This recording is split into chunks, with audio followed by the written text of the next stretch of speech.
Të gjitha lavdërimet i takojnë Allahut, i cili nuk na la pa udhëzues, por na dërgoi pejgamberin që të na mbajë larg zjarrit të xhenemit. Falenderojmë atë që na tregoi dallimin mes besimtarit të vërtet, ai prej të cilit janë të sigurt njerëzit, dhe atij që vetëm pretendohen.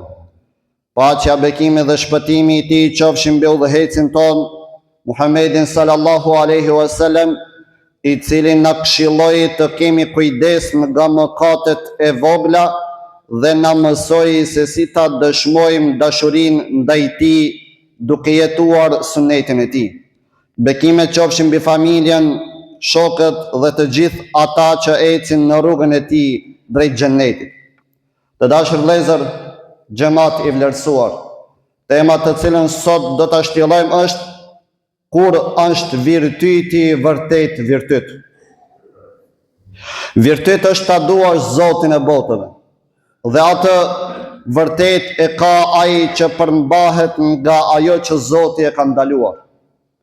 Është e pavërtet të thuash se e do Allahun, ndërsa nuk largohesh nga ndalesat e tij. Detyra e Muhamedit sallallahu alaihi wasallam është të na largojnë nga mëkatet, nga ajo që Allahu xhalla shanhu e ka ndaluar. Ai na shpjegon: shembulli im dhe i juaj është si shembulli i një njeriu që ndezi zjarr. E ndaj tij nisin të fluturojnë insektet, tërhequr nga drita dhe bien në zjarr. Unë po ju mbaj që të mos bini në zjarrin e xhehenemit, ndërsa ju po më shmangeni nga duart. Që të mos i rrëshqasin nga duart, Muhamedi alayhi salam na mëson. Fedale bin Ubejdi transmeton se Muhamedi sallallahu alaihi wasallam tha: a doni t'ju them se kush është besimtar? Ai prej të cilit janë sigurt pasuria dhe jeta e njerëzve. Musliman është ai prej gjuhës dhe dorës së të cilit janë të sigurt njerëzit. Gjihadist është ai që lufton me vetveten, duke qëndruar në bindje ndaj Allahu xhalla shanhu. Muhajir është ai që i braktis mëkatet e veta. Aisha radiallahu anha thot: Muhamedi alayhi salam më këshilloi: oj Aisha, ki kujdes të mos i nënvlerësosh, të mos i bësh të vogla mëkatet, sepse Allahu xhalla shanuhu ka dikë që i regjistron dhe i hulumton. Adhan bin Havshebi thot: 4 gjëra janë më të këqija se vetë mëkati. Ta nënvlerësosh atë, vetë mashtrohesh, gëzohesh me të dhe të vazhdosh në të. Vazhdimi në mëkatet e vogla, thon dietarët ton, i ngjan mbledhjes së druve të imta që ndezin një zjarr të madh. Virtyt është të duash xhenetin, dhe atë vërtet e ka ai që e kupton kalueshmërinë e kësaj bote dhe pavlerësinë e saj kur nuk investohet për ahiret. Është e pavërtet të thuash se e do xhenetin, ndërsa vepron atë që të largon prej tij.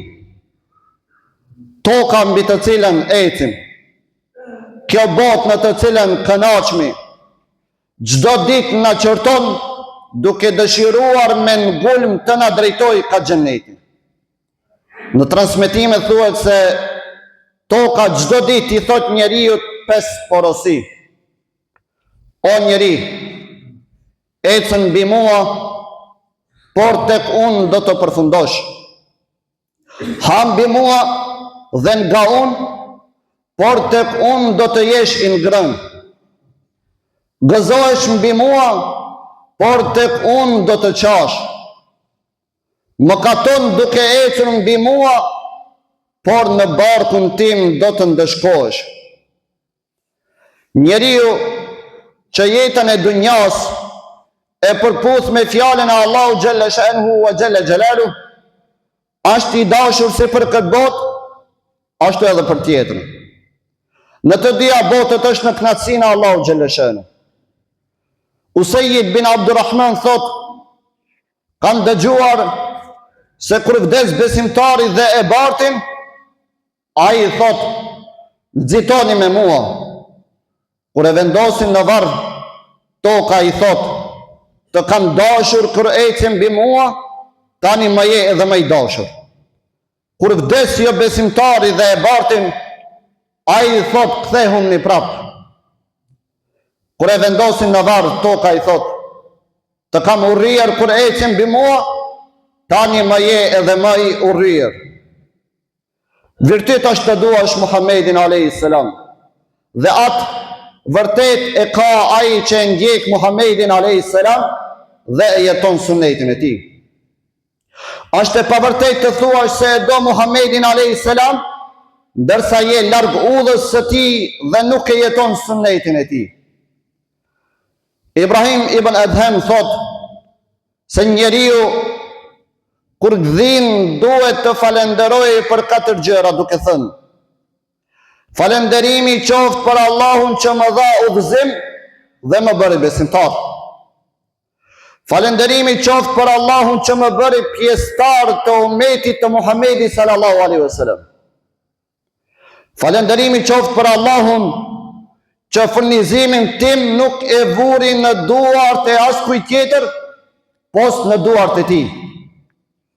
Dhe falenderimi qoftë për Allahun që i kam mbuluar të metat e mia. Ti përkasësh ummetit të Muhamedit sallallahu alaihi wasallam, nuk do thotë të mbash emër musliman, as të jesh i lindur në familje muslimane.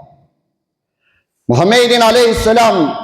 e do dhe ummetit të tij i takon ai që jeton sunetin e tij dhe ecën në shtagun në të cilën eci ai. Dashuria ndaj Muhammedit a.s. shprehet duke dëgjuar dhe zbatuar atë që ai na mëson dhe urdhëron. Ai na urdhëron të përhapim selamin. Të rinjve tanë dua t'u jap një këshill.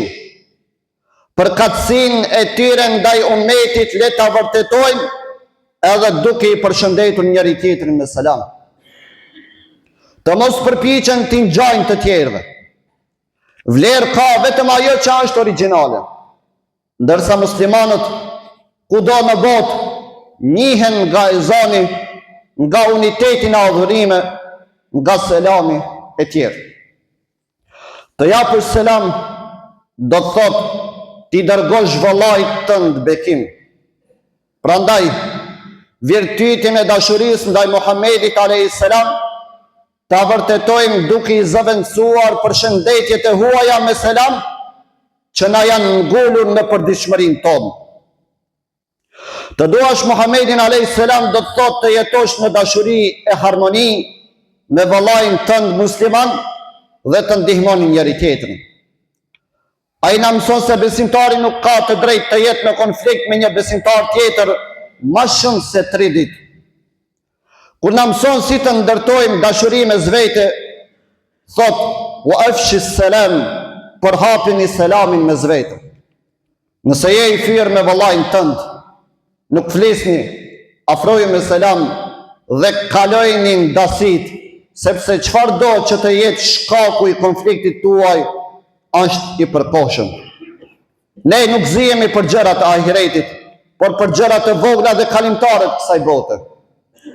Vërtet është të sinosh nivel më të lartë të besimit. Mendjemadhësia e pengon këtë.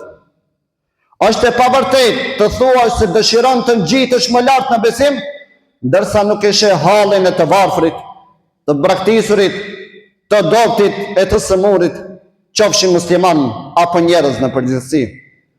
Muhamedi a.s.